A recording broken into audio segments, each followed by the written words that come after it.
Do you think that the Rory and Mal podcast will ever supersede the Joe Budden podcast? I don't know.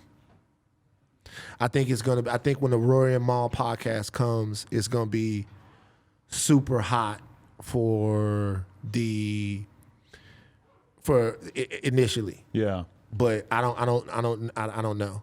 Because who knows? I like both of them a lot, but it also, you know, when you think about a podcast, you're used to there being the fucking Vladimir Putin leading the thing, you know? Did you just compare Joe to Vladimir Putin? and not with any reservations either. I was like, it's a pretty clear-cut example, yeah. Jesus. But I just wonder, like, you know, is either of them ready to be the lead MC? And will there be a third added to the podcast? I wonder. I don't know. It's like they might get a third. I'll tell you one thing. I think they'll have a very successful podcast.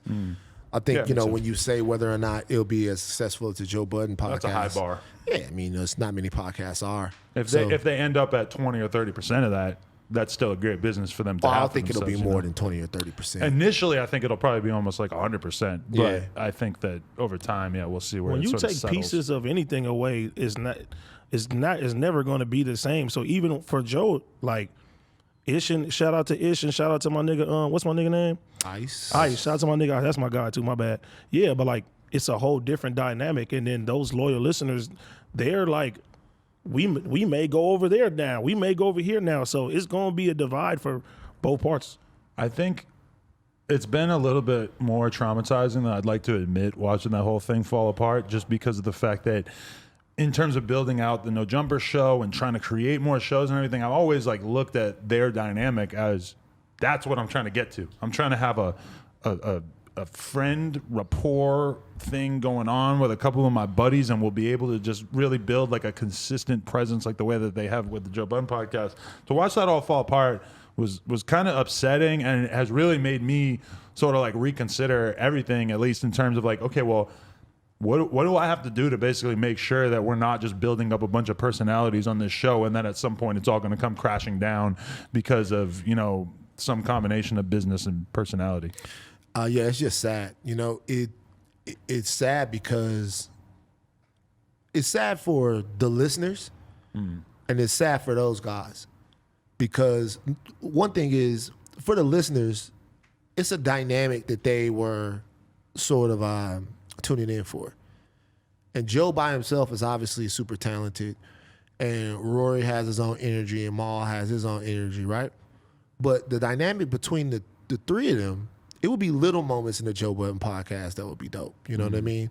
Because you couldn't have those moments with anybody else other than your boys. And to be honest with you, people like narratives, and the narratives of it's the three of us against the industry. It's the three of us against all of these forces that are trying to cook things, and we're standing up for the creators, and we're standing up for people that don't have voices in these rooms, and we're doing it because we've done it. Like, we're doing it. We know how to do this, right? We know how to tell you how to do this because we've done it. That's what we're doing right now. We're doing that. We're actively doing what we know you can do. And to see that narrative more than anything fractured, to see that fractured for a lot of fans of the show is probably the hardest thing, because then you start to ask yourself, well, can that be done? So when you're saying that it's about a certain thing, if it's about creators, if it's about people being independent, if it's about people locking together in community and brotherhood and going up against all of these other things and coming out on the other side of it winners, right? If that's what it's about and that's how it looked, but that didn't work out, people start to doubt themselves like, well, no, it's the same shit. It's we're together, money comes in, we're apart. Same thing that happened to the fucking Temptations, same thing that happened to New Edition, same thing that happened, obviously, you know, bringing up musical groups, same thing that happened to a lot of other people. Money come into it, this come into it, there's no transparency here. I think this is the way this is supposed to go. I think that is the way that is the way that is supposed to go. We're not on the same page. Now we got to all go our separate ways. And so the reality of that situation is that as a community, you know, of creators, of black creators, of whatever we are, we definitely do want one time, one point in the future where that stops happening, where the money stops, where the fame stops corroding things that we've built together. I think if you really care about those guys, and obviously I know Joe and me and Rory and me and Maul are actually close with, those are homies. More than anything besides the drama, you're upset that went the way that it went, but it speaks to a lot of deeper things, though, I feel like, in the culture right now. I hate the people who said, Joe Budden, there's a lot of people, I forget who was like most famously quoted as saying this, I think it was Charlemagne, but basically said like, Joe's good at starting things, he's good at getting something off the ground, he's good at getting it going, but ultimately he'll always find a way to fuck it up. And as somebody who's been paying attention to Joe Budden's career for like 20 years now, I really liked seeing him be so successful at the podcast thing because it made you feel like, okay, Joe's done fucking it up. Right. And then from my viewing, my perspective, I do feel like ultimately the thing that killed the podcast was Joe letting his ego get too big and not treating the people that were integral to his business with the respect that they ultimately deserved. Like when I'm hearing Rory and Maul talk about not getting to see the financial statements and basically even if what they're saying is not real or it's not true, that the fact that they were able to get to the point where they felt so not seen or heard in regards to what they felt like they were deserving from the business, that's a failure of Joe's. The fact that they felt that way, regardless of what the reality might be, if there's a different version, I'm just trying to not discount Joe's potential narrative about their side of things. But if if AD ultimately starts to feel like Adam's not treating me fairly and this shit's all fucked up, then, we need to have an open enough dialogue that when he comes to me and says that we can have a conversation about it, I mean, yeah. So when you look at it, I guess their side of it is that they were on a profit-based pay scale, right? And they needed accurate accounting to be able to know how much money that they deserve. And if I'm clear on what Joe said that he sent over accounting and they say that it was on an Excel spreadsheet, and what they want to see is the actual language in the actual contract, right? That tells them how much they're supposed to be getting. And Joe says that he was contractually bound to not share that with anyone. So he can't share that with anyone. Let's say that all of that's true, right? There's a communication breakdown there somewhere. Right. Like even if all of that's true, right? Even if what he's saying is true and what they're saying is true, there's still at some point a communication breakdown to where they don't know what they're entitled to. Yeah. And then even after they're told, right, they still refuse to believe it because the table setting around that wasn't probably as firm as it needed to be. And apparently they had tried to, whatever these issues are, they had tried to work through them for a long time and they were unable to. And you think that if there was an out to it, if there was a way to figure it out, then they would have figured it out because they had the hottest hip hop podcast in the world for X amount of years. So you would think that would be the thing. And in the process, it seems like they ended up feeling so disrespected that there was just no repairing the relationship. Like there wasn't like Joe was going to be able to just show them the books and make them happy at a certain point because they ended up feeling so disrespected about the whole thing. Well, look, people have different personalities, right? There's a certain way that me and my friends sort of go back and forth. There's a certain way that I'm sure you go back and forth with your homies. You go back and forth. So if it gets to a point to where we can't even talk no more, then what's the point? They talking for a living. So if they can't talk anymore, anything that happens on the podcast would be fake. So all of this stuff is a symptom. This is a symptom of a greater type of deal. And the symptom is of us getting on platforms and talking about each other as black men, as brothers, as creatives, as all of this in ways that are derogatory and crazy. And the question is why are we doing that? Why are we getting on platforms and talking about other people's deals? Why are we getting on because we don't know what's in other people's deals. We really don't know. We can speculate and we can talk about who knows business, who doesn't know business, who knows this, who knows that.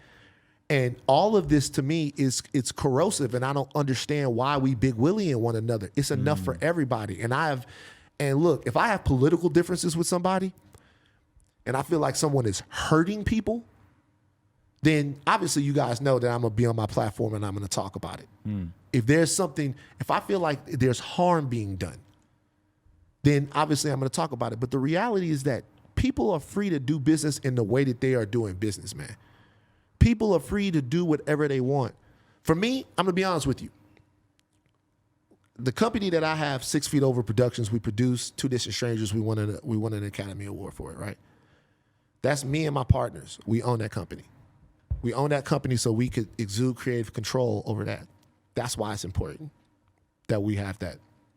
Other situations I have partnerships. Sometimes I'm employed places, all kinds of different situations. My career is diversified. I have a movie production deal. I have a TV thing. I have pilots in development where I'm working with people. Have a pilot, you guys saw 50 put up, a pilot, Hip Hop Homicides with 50 Cent, Mont Scott Young. Something that we're doing where I work for them. You know what I mean? It's all about what you want to do. And no one crafts for you how you should be doing it. And nobody's doing it right. They're doing it their way. They're doing it their way. And I think the saddest thing about everything that happened with Joe and Rory and Mal was that people really looked at the podcast itself as a blueprint about how to do something. And it's not that they shouldn't look at it like that now. It's not like they shouldn't look at it like that now. There's a different dynamic there now, but it's not like they shouldn't look at it like that now. But the reality is, I think a lot of people's trust in the message was broken. Not so much in the people, in the message, you know? Right. No, definitely. I think that to a lot of people, like, that podcast was the most relatable podcast they could imagine because it's 3 or 4 dudes sitting in a living room talking about shit. They could very much imagine themselves doing that with their friends. It just turns out these guys are a little funnier, a little bit more knowledgeable, a little bit more influential, whatever. And I think people love that. And to see it so quickly sort of evaporate and for it to be revealed, oh, actually, this is a business. I mean, you should have known that the whole time. But for the family nature of it to just sort of fall by the wayside so quickly, regardless of who you might want to say is at fault, yeah, it's pretty upsetting to a lot of people. And this is one thing that I think this with gangs all the time. I think this because I watched fucking Hotel Rwanda for the first time the other day, which in itself was fucking, that was mind-blowing. Like, that was one of the most emotionally affected I think I've ever felt by a movie. But basically, if you leave motherfuckers to themselves and you don't attempt to sort of establish some rules, some charters, some ways that you guys are going to be able to work proactively together positively, then this kind of like infighting is almost like inevitable. If you don't have that sort of conversation and communication between people, it's so likely that things are going to end up this way. And that's why I just want to have, with what I'm building now, after watching all that unfold, it becomes even more obvious to me. I don't want anybody to ever feel like there's stuff that they can't talk to me about here. Right. And it's like, it's about everybody defining what it is that they want for themselves. Obviously, it seems like things were working their way and people were in the dark about them. In the dark about them, misunderstanding, whatever it was. But, man, we can talk about podcasts and business and all of that stuff till we blew in the face. Man, what about the fact that these dudes were friends? Mm-hmm. And that was the whole thing that we liked about the podcast, is that it really felt like, oh, these guys are real friends. And also, just in a weird way to take pleasure or solace in watching somebody else go through something. It's weird the way shit goes for me, right? Because when I think about now, right, and it's funny because it's a story that like we have like a weird thing, like one of my neighbors and I had a situation, like we'll talk about that one day. I don't know if we got time to talk about that today. Right. But what I'm saying is, what I really realized in that situation, I had said something about somebody on TMZ. They ended up becoming my neighbor, right? And half of LA is a neighbor living there, by the way. Right. They ended up becoming my neighbor after years and years and years of kind of running into this person, and ended up becoming my neighbor. So now they live on the 5th floor, I live on the 1st floor, whatever. So you have to see somebody, now you have to say something. And you realize like the power of what it is that you're saying. Like, these are people, human beings that got families. But everybody is like that. So when you spit a word at somebody, when you say something about someone, you had damn well better mean it, and it damn well better be worth something. Like, because when you say this about people, you know, I see pictures with Joe and his son and stuff like that, and that looks beautiful. Beautiful house, beautiful that, beautiful this. You look at somebody that like came up out of all of the stuff that he came up out of, and he winning, man, that should be exciting to me. That should be like, I'd be like, yo, man, look at this black man that they can't kill, you know? So if I was to say something, I would think about trying to undo that. And I think everybody has to kind of look at things like that. Everyone has to kind of look, okay, if you're going to shoot at somebody, the question is, why are you firing? Like, what's the point? Like, what are we doing? Like, how are we going back and forth? Like, what is all of this stuff? By the way, this don't have to be the end. This could be a season. Don't be surprised in the future. And I'm not speaking for Rory or Maul. I know these are my guys. But don't be surprised in the future if you see everybody sitting back down on that couch. And if that happens, if they all do sit back down on the couch, if they in some time in the future get over it and whatever's wrong gets made right, don't jump in the comments talking about who weak or who lost or who won. Just be happy about it. You know what I'm saying?